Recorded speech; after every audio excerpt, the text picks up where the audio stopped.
رسول الله قال يوفقه للعمل الصالح قبل أن يموت ثم يقبضه على ذلك أو كما قال عليه الصلاة والسلام۔ اسٹیج پر تشریف فرما انتہائی قابل احترام علماء اعظام، اس سرد رات میں اب تک اس دینی پروگرام میں شرکت کرنے والے ہمارے بزرگ بھائی، دوست، عزیز طلباء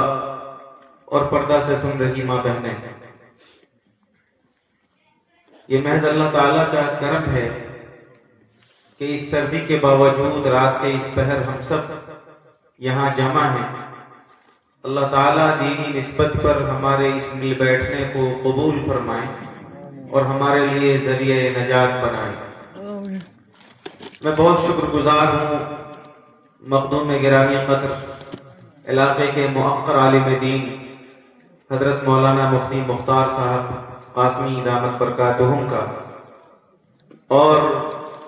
برادر گرامی قدر جناب حافظ شبیر صاحب کا، جن کی دعوت پر آج میں پہلی بار آپ کے بیچ حاضر آیا، اور جس وقت سے میں یہاں ہوں تب سے بہت دیر تک بچے اور بچیوں کا جو پروگرام ہم نے سنا ہے، اس سے یقیناً یہ اندازہ ہوا کہ یہ ادارہ، یہ مدرسہ جو میمونۃ النساء کے نام سے آپ کے یہاں چل رہا ہے،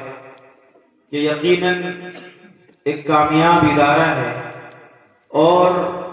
ہمارے بزرگوں کا، ہمارے بڑوں کا دینی مکاتب اور دینی مدارس کے تعلق سے جو اغراض و مقاصد ہیں، ان میں یہ ادارہ بہت حد تک کامیاب ہے۔ یہ کوئی معمولی بات نہیں ہے کہ ایک 5 سال، 6 سال، 7 سال کا بیٹا یا بیٹی اسٹیج پر علماء کے درمیان اور اپنے بڑوں کے اور اپنے بزرگوں کے سامنے کھڑے ہو کر مائک پر بالکل سینہ ٹھوک کر اللہ اور اس کے رسول کی بات کو سنا دیتے۔ یہ اس بات کی علامت ہے کہ اگر بچپن میں یہاں جناب حافظ شبیر صاحب نے، اس ادارے کے سیکریٹری صاحب نے، یہاں کے اساتذہ نے ایک ایسا سسٹم بنایا جہاں سے وہ اپنے بچپن کی صاف ستھری زبان سے دین کی باتیں بہت صاف ستھرے انداز میں پیش کر رہے ہیں، تو شاعر کا یہ شعر بھی ان پر بجا صادق آتا ہے کہ ایک پتھر کی بھی تقدیر سنور سکتی ہے، شرط یہ ہے کہ سلیقے سے تراشا جائے۔ اگر سلیقے سے تراش اور خراش کر یہ بچے اس عمر میں آپ کے سامنے دین کی یہ باتیں اتنی فصاحت، بلاغت، سلاست، صفائی اور ستھرائی کے ساتھ پیش کر رہے ہیں، تو یہ اس بات کی دلیل اور ضمانت ہے کہ ان کے ماں باپ، ان کے گارجین اگر ادارے کے ذمہ داروں کے ساتھ تعاون کریں اور اپنے بچوں کے کامیاب اور بہتر مستقبل کے لیے لگاتار محنت کریں،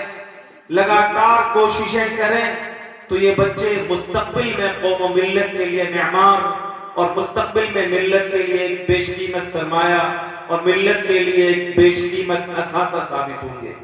میرے بھائیوں، یہ بات یاد رکھیے کہ اس دنیا کے اندر جن لوگوں نے بھی بڑے بڑے کارنامے انجام دیے، چاہے وہ دینی میدان میں ہو، چاہے وہ سیاسی میدان میں ہو،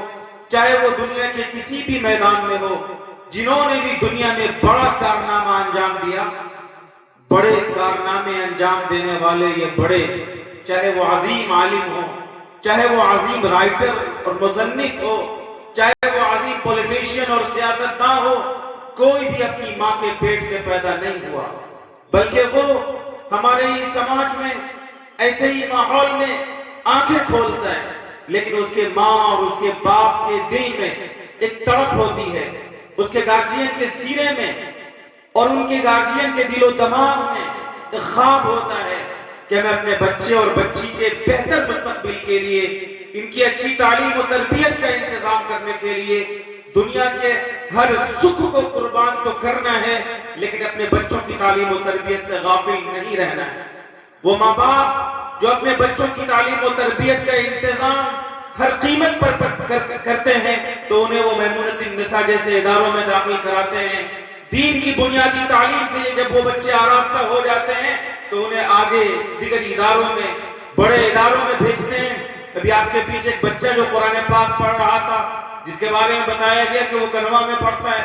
آپ کے علاقوں کے ڈھیر سارے بچے جو کہ کبھی فلاح المسلمین میں بڑی تعداد میں ہوتے تھے، جو اب کم ہیں یا نہ ہیں. یہ صورتحال یقیناً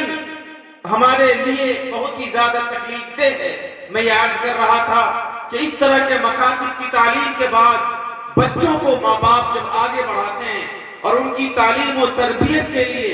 اپنی ہر ممکن قربانی دیتے ہیں تو یاد رکھیے پھر وہی بچے ان کے لیے ان کے بڑھاپوں کی آنکھوں کی ٹھنڈک بھی بنتے ہیں، بڑھاپے کے لیے ان کا سہارا بھی بنتے ہیں اور ان کے لیے ذریعہ نجات بھی بنتے ہیں. اور میرے بھائی اور بزرگوں، سرد رات میں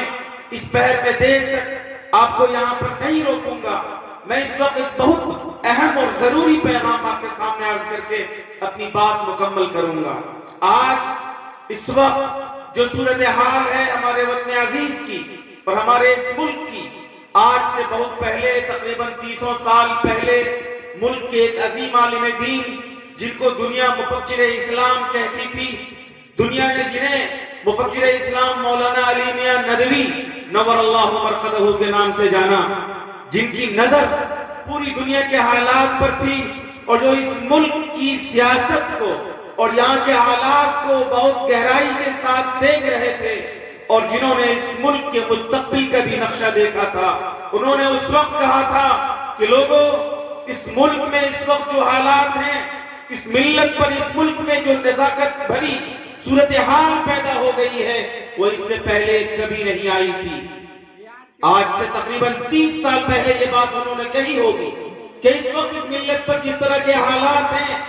اس طرح کے صبر آزما حالات اس ملت پر کبھی نہیں آئے. آج اس 30 سال کے بعد